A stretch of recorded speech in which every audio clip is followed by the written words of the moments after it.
Bon, salut les gens, il fait quand même vachement froid cette semaine-là. On va pas pouvoir... Mais qu'est-ce que c'est que ce truc? On va pas pouvoir aller aux abeilles. Tant pis, je voulais faire un truc... Mais laisse-moi, je voulais faire les visites de printemps cette semaine, mais c'est quoi ce varroa là qui me...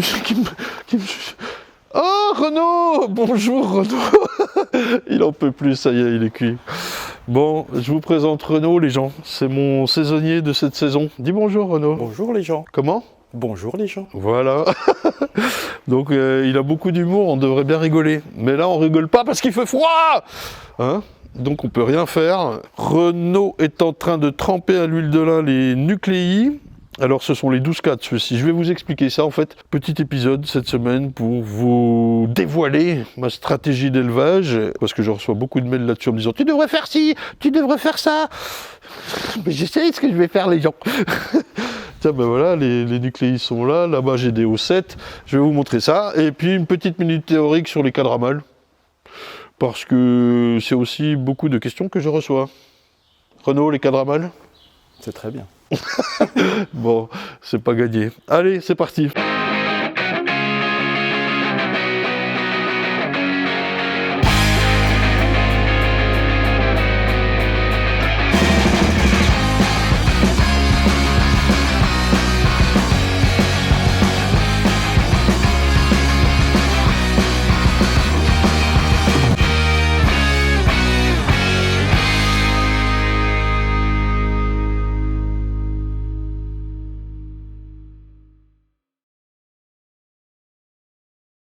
Bon alors les gens, imaginez, je dis imaginez parce que je ne les ai pas encore reçus. Je vais avoir des nucléi qui font la moitié de celui-là. Là, comme ça. Donc format mini plus, hein, vous enlevez tout ça là, en bois, avec ton tôle, marqué une saison aux abeilles, origine France garantie. Je ne les ai pas encore reçus, mais c'est là-dedans que je vais faire des reines. Hein, donc imaginez, imaginez. Celui-ci, c'est un 12 cadres, c'est donc, je vous l'ouvre. Ah, il y a le petit plastique là que j'ai fait tomber, le nourrisseur. Alors là, il y en a trop, hein. C'est pour vous montrer. C'est le 12 cadres qui va me servir à hiverner les nucléi. Je ne vais pas les hiverner sur 6. Sur 6, ça va me servir que, allez, mi-avril en gros, on va voir comment le temps va. Mai, juin, juillet, jusqu'à ce que je puisse, pour vous faire des reines. Pour moi, pour tout le monde. Ça, c'est le grand qui va me servir à l'hivernage avec, je vais rajouter par-dessus, une O7. Hop, comme ceci. Ce qui fait que 12 plus 12, j'aurai 24 cadres là-dedans. D'accord? Et il y aura une seule reine qui va me permettre d'hiverner. Pendant la saison, ils vont quand même me servir, de tampons. Pas de tampon encreur, ou ni celui que vous pensez. C'est-à-dire, je vais avoir, imaginez, mes petits nucléi qui vont être sur, allez, 4 cadres, c'est des 6, hein, 6 cadres, et un nourrisseur partition. Donc il sera là, il sera là. Le but du jeu, vous vous souvenez, on avait dit que c'était de garder des petites colonies pour trouver la reine rapidement. Ok ? Si ça miel trop fort, hop, je prends des cadres de miel et je les mets dans le 12 cadres. Vous comprenez, dans celui-là. Et celui-là a toujours une reine. Si au contraire mon petit nucléi 6 cadres, il manque de couvain, je viens lui chercher du couvain. Hop, hop, et je remets dans mon petit 6 cadres. Ce grand-là me sert de tampon et il aura toujours une reine. Ceux-là, j'en ai 50. Et les petits, je vais en faire 300. Voilà. Et pour l'hivernage, eh ben, les petits, je vais les remettre dans la O7. Ce que je vous disais, hop, hop, hop, et tout le monde, tout ce petit monde, il hiverne avec une seule reine. Voilà.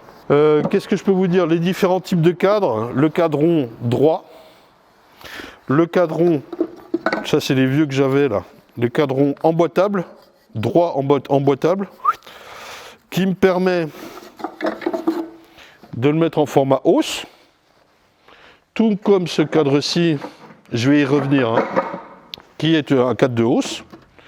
Il y a ce côté pratique avec ces nucléi, il n'y a pas de crémaillère, hein. C'est fait exprès pour que je puisse aller dans les deux sens. Soit, vous avez compris, soit en longueur, soit en largeur. Et l'autre type de cadre, c'est le même, mais en Hoffman, hein, avec le base d'écartement. De principe, je devrais utiliser là-dedans, puisqu'il n'y a pas de crémaillère. C'est l'écartement du bois qui fait crémaillère. Voilà, distanceur si vous préférez. A priori, je pars sur des droits ou des droits emboîtables. Je ne sais pas encore. Je vais voir ce que je reçois. Voilà, ça c'est pour mes principes de nuque. Donc j'en ai 50, toujours avec une reine qui me sert de tampon. Je prends du couvain ou je mets du miel. Et 300 petits qui chaque mois me font une reine. Ok? On va voir dans la saison comment j'arrive à lancer tout ça, évidemment. Et pour l'hiver, je réunis x24, peut-être même x36, on verra, avec une seule reine, et ça passe l'hiver. Donc c'est ça que Renaud, là-bas, il est en train de tremper à l'huile de lin. Voilà. Fabrication très simple, au plus simple. On va pas s'embêter, quoi. Hein? Petite particularité, donc c'est que ça c'est pour les nucléides, vous avez compris. Pour les éleveuses, je vais les faire en divisible. D'Adam divisible. C'est quoi? C'est ni plus ni moins qu'un corps d'Adam divisé en deux, c'est-à-dire 2 hausses. Alors j'ai prévu mon petit truc ici. Je prends un plancher qui est dégueulasse. C'est-à-dire, je ne sais pas si ça se voit, mais les bouts, ils sont là-haut, ils sont tout propres. J'ai pas descendu juste pour en avoir un. J'ai pris un sale pour vous montrer pour la démo. Hop, hop. Merde. Là-dessus, je vais mettre une hausse. Tac. Avec la petite différence qu'elle aura 10 cadres. 1, 2, 3, 4, 5, 6, 7, 8, 9, 10. Ok. Il est où mon cadre? Il est là. Là, c'est pareil. Je peux mettre soit des cadres de hausse, soit éventuellement des cadres emboîtables. C'est pas le but. Hein. Emboîter tout ça, je sais que c'est un peu la merde, elles vont propoliser, c'est pas le but. Le but, c'est, j'ai déjà commencé sur des ruchettes assez fortes, c'est d'avoir du couvain là-dedans. Tac, tac, tac, tac. Une reine. Une grille à reine, et au-dessus je vais faire, alors il y aura de l'inversion de couvain, on va voir tout ça, c'est la méthode Sophie Duguay, vous vous souvenez?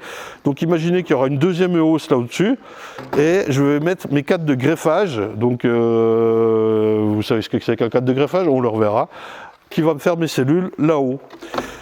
Si je vous explique juste pourquoi en divisible je vais faire ça, alors je vais quand même aussi garder mon système en ruchette, 6 cadres, moins 1 qui prend mon cadre de greffage, orphelin. Je vous remonte au tableau blanc ces deux systèmes pour être sûr de bien comprendre.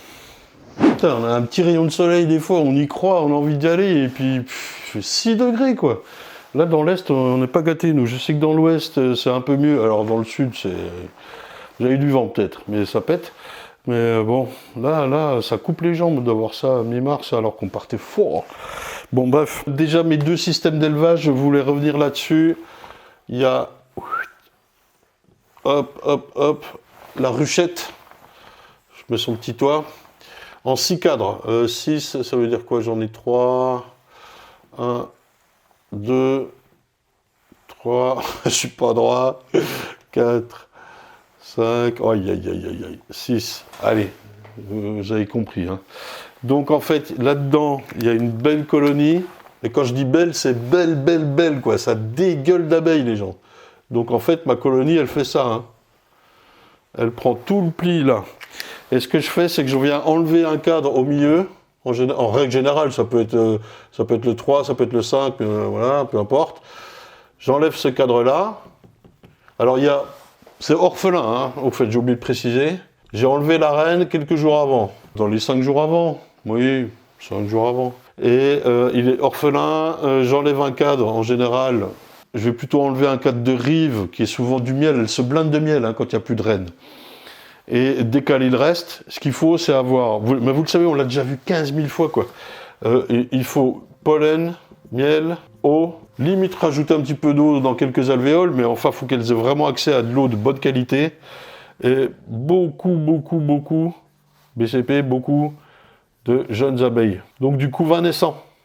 Hein, voilà, j'enlève un cadre là-dedans, je mets mon cadre de greffage. 5 jours après, le jour J c'est le greffage. À J+5, je sors des cellules que je mets en couveuse.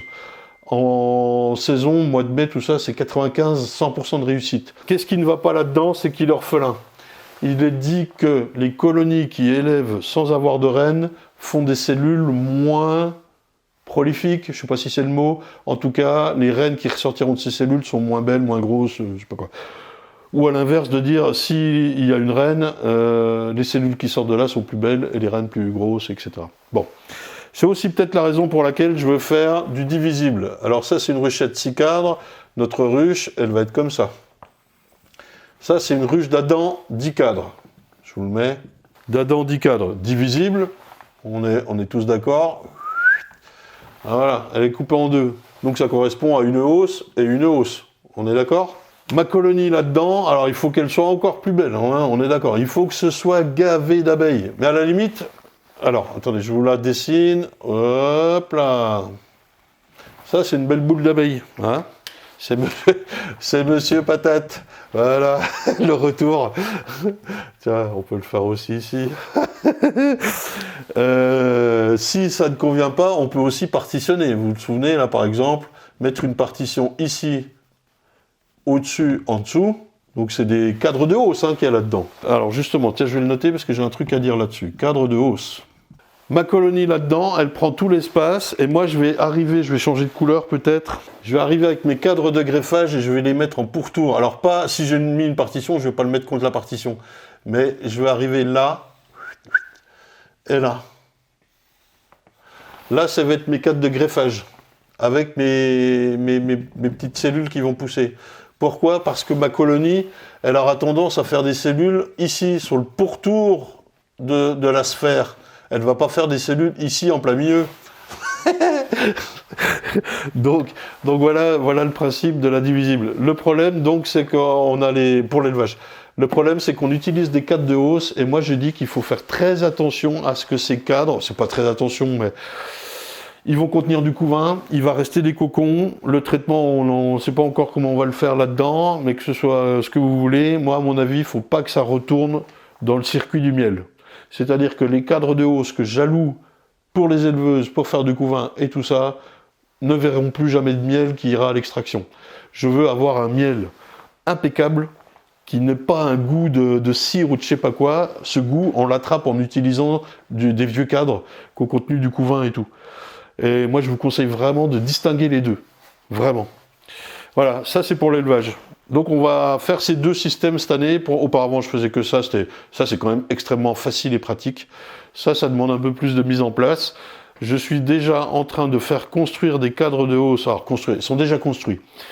Pondre des cadres de hausse dans un essaim qui est très fort. Je lui ai rajouté une haussette, comme un chapeau de forme. Dedans, j'ai mis des cadres de hausse, ceux-là même, qui vont venir là. Et j'ai nourri avec un sirop dilué 50-50 en gros, et la reine, et l'essaim est très fort, et la reine monte pour pondre. Voilà. Alors là, j'avoue qu'à 6 degrés, elle s'est un peu calmée, mais bon, ça devrait aller vite. Voilà. Alors il fait froid, j'ai pas d'image, j'ai pas de drone, j'ai pas d'abeilles, je peux rien vous montrer d'autre, donc on enchaîne tout de suite avec la minute théorique. La minute théorique. La minute théorique. Bon alors les gens, cadre à mal. Cadre à mal, cadre à mal. Cadre, normal, cadre à boule, cadre à mal. Il est quand même pré-percé pour les fils, c'est un cadre normal à 4 fils je crois, avec la petite... Voilà, t'as compris. Ensuite, tasseau, agrafe. Ça peut être aussi des clous, des fois ça va mieux. Avec une petite agrafeuse pneumatique ou électrique. Hop, tasseau, au milieu, agrafe. Ensuite, on remet un fil, feuille de cire de hausse, cadre à mal, CM, cadre à mal. Tout simplement. Alors, les usages, je vous les ai mis là. Tac, tac. D'abord. Moi, ce que j'aime bien, c'est la régulation de construction. Quand on indique à une colonie d'abeilles qu'à cet endroit-là, elle peut faire du mal, elle va le faire, naturellement. Quand vous savez, vous avez déjà 4, 5, 6 cadres de couvain, et à ce moment-là, bientôt là, pour chez moi, elle commence à faire du mal, eh bien, si vous lui dites à cet endroit-là, c'est vide, tu fais ce que tu veux, elle va faire du mal. Ce qui fait que tous les autres cadres, notamment les cires gaufrées complètes de l'année, vont être bien construites, bien droites d'abord, mais aussi sans alvéole de mâle. Alors, je vois tout de suite ceux qui me disent moi je les laisse faire, elles font ce qu'elles veulent et tout ça. Oui, je suis d'accord. Alors, on accepte vous acceptez quand même de mettre une colonie d'abeilles dans une ruche, dans une boîte. Donc, où est la limite de se dire, je les laisse faire, je participe à leur évolution ou à leur construction, c'est à vous de fixer le curseur. Mais l'argument, il ne s'entend pas de ce point de vue-là. Moi, du moment où j'accepte de les mettre dans une boîte, eh ben, je prends soin d'elles et je voudrais aussi que les cadres, les autres, soient bien construits. Donc je fais ça. Voilà. Ça les guide, ça leur permet d'avoir ici un bon demi-cadre de malle et c'est parfait. Pourquoi un demi-cadre? Vous souvenez-vous qu'on a vu notamment chez Kjeld de Brandstrup et d'autres aussi, dans les visites, que une colonie, on peut mettre une feuille complète cirée en cadre à malle, ça existe. Mais on sait aussi, on l'avait vu avec Benjamin, qu'une colonie, ça lui prend énormément, ça lui coûte énormément en protéines, en dynamisme, en tout ce que vous voulez pour faire autant de malle. Et vaut mieux avoir moins de malle, bien construit, j'ai envie de dire, bien nourri, et autant au stade larve qu'au stade adulte, imago, une fois qu'ils sont nés, et pas matures encore d'ailleurs, autant en avoir peu, ou une bonne moitié qui soit en très bon état, qu'une totalité dont la moitié vaudra pas grand-chose. Et cette moitié, elle va quand même féconder vos reines et faire de vos fécondations des choses moyennes. Voilà. Finalement, on peut faire ça. Si vraiment votre colonie est très forte, on peut éventuellement en mettre 2. Moi, c'est rare. Mais voilà, un seul suffit. Et donc, la régulation de construction fait que vous avez des beaux cadres et vous ciblez en plus l'endroit où elles vont les mettre, ce qui va participer à la lutte biomécanique. Je saute d'un cran. La lutte biomécanique, vous vous souvenez, les varrois ont tendance à aller dans les couvains de mâles en priorité, et donc ça nous permet, une fois qu'il est operculé, de le couper et de le donner aux poules ou à ce que vous voulez, vos voisins, pour lutter contre le varroa de manière mécanique. On le sait, c'est prouvé ça, que si vous le faites déjà 2 fois, la première fois c'est operculé, vous coupez, vous remettez le cadre, elles reconstruisent, elles remettent des mâles, et vous recoupez une deuxième fois, c'est 50%, je sais plus, de varroa en moins au mois d'août. À confirmer, mais c'est très efficace. Donc on peut le faire quasiment toute la saison. Là, ce que je vais faire, moi, sur cette lutte biomécanique, il y a des colonies, je n'ai pas envie de leur mâle pour féconder les reines. Donc, systématique, je vais couper. Voilà. De toute façon, je vais le faire au moins 2 fois sur chaque colo. Et ensuite, je reviendrai sur la sortie d'hiver. Sur l'élevage, je ne vais pas le couper. Alors c'est marrant, ça aussi, c'est dans la vidéo sur Cuba. Je crois que c'est la 3e sur l'élevage de rennes. C'est marrant parce que ça me fait penser aux commentaires qui me disaient c'est pas la peine de regarder, tu es allé là-bas en voulant leur montrer l'apiculture, en leur montrant que c'est des cons et qu'ils savent rien faire. Eh bien non, puisque justement je vais m'inspirer de ce que j'ai vu là-bas pour faire ici. Donc le petit bonhomme, je crois que c'est Pierre qui m'avait marqué ça, cher monsieur Petit Pierre, vous pouvez revoir les vidéos avec aisance et comprendre ce qui est dit. N'est-ce pas? Et mon point de vue, qui n'est pas du tout d'aller là-bas avec jugement, au contraire, voilà, bon bref, à ciao. Et des commentaires aussi qui disent, ou le peu de vues qu'elles ont fait, en rapport au fait que ça se passe à l'étranger, donc ça ne nous concerne pas. Au contraire, on apprend des choses, quoi, complètement. Donc en l'occurrence, à Cuba, souvenez-vous, sur Pedro, l'élevage de rennes, il a des souches pour construire les mâles, des souches pour les élever, en faire des belles cellules, bien nourrir les larves et des belles cellules. Ensuite, il les prend et il les met dans des ruches pour les faire naître. Et souvenez-vous, c'est une ruche avec un corps supplémentaire au-dessus. Il fout ses cadres à mâles là-dedans. Alors, il y a bien sûr des cadres réservés au miel, mais des cadres réservés à la naissance des mâles. Ruche bien forte, hein. Il faut que les ouvrières puissent nourrir ces mâles, qu'il y ait beaucoup de protéines, et que tout se passe bien. Et souvenez-vous, il y a l'entrée de la ruche, imaginons qu'elle est face à vous, donc à l'étage inférieur, et de l'autre côté ici, il a percé un petit trou, ce qui fait que les mâles ne peuvent sortir que par là. Et ils sont tellement nombreux que les ouvrières les chassent, et qu'est-ce qu'ils font? Ils vont se répandre dans les nucléiques qui sont devant, dans le jardin, là, souvenez-vous. Revoyez cette vidéo, je vous la mettrai à la fin en description, c'est extrêmement instructif pour ceux qui se donnent la peine de vouloir s'instruire. Ouh, ça picote ça. Voilà.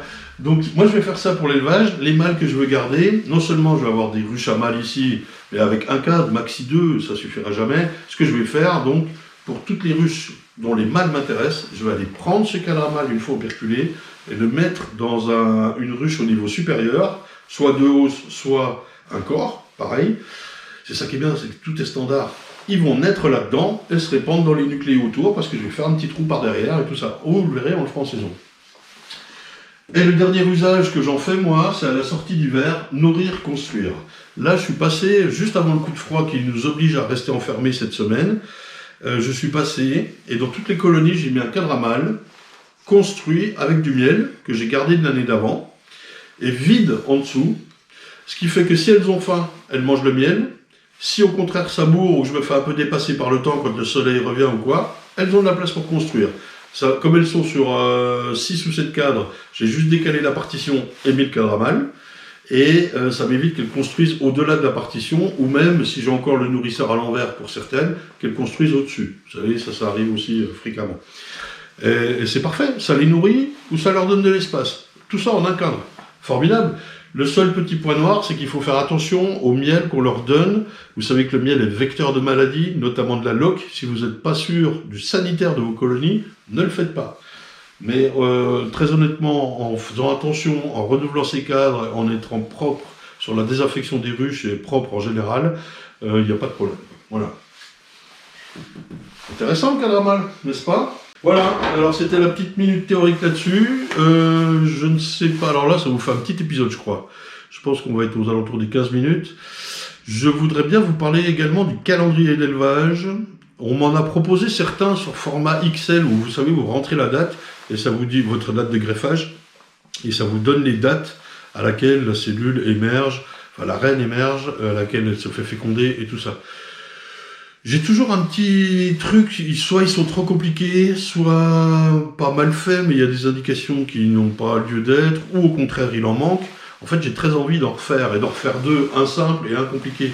Si j'ai le temps, je vous fais ça, mais je crois que ce ne sera pas pour cette semaine. Donc là, les gens, on termine l'épisode là-dessus. A priori, le beau revient dès vendredi, enfin dès la semaine prochaine, ce qui fait que nous, on va attaquer les visites de printemps, avec dans l'ordre les ruchettes, pour préparer les essaims qui vont à la vente. Ça va se passer donc fin mars pour début avril. Une fois qu'elles sont repérées, on va les chercher avec Renaud et on les ramène ici. Et ensuite, je fais la visite de printemps des ruches, qui là, ça va être remise de cadre neuf. On va nettoyer un coup, vous vous souvenez, on a déjà fait ça. Et puis après c'est parti, en gros début avril, suivant la météo et tout ça, ça va mieler et on va mettre les hausses. Ça va assez vite. Donc voilà, vivement la belle saison, enfin le beau temps. Alors oui, je sais que dans l'ouest, oui je l'ai déjà dit ça peut-être, dans l'ouest vous avez à peu près du beau temps, mais peut-être avec du vent. Dans le sud, c'est déjà au taquet. Nous, on a un peu les dindons de la farce là. Par contre, on sait qu'on aura un bel été. Ah voilà, ça ce sera chouette. Merci à tous les gens qui ont passé une petite commande et pour qui m'ont souhaité un joyeux anniversaire. J'ai eu plus de 500 notifications samedi dernier, merci énormément pour ça. Le site unesaisonsabeilles.com va s'agrémenter de descriptions, il manquait ça, de jolies photos, il manquait ça, d'habillage, il manquait ça, et des produits qui arrivent au fur et à mesure. Le nourrissement doit être disponible dès maintenant. Les produits Vita, ça y est, il y en a une partie qui est là, et l'autre partie qui arrive dans la semaine ou les 2 semaines. On y arrive, ne vous inquiétez pas, ça va le faire. Allez, on est bon, on se dit à la semaine prochaine. Ouais, j'ai eu une énorme semaine ici administrative avec la lancée du site et tout ça. Encore merci, et puis à la semaine pro. Ciao.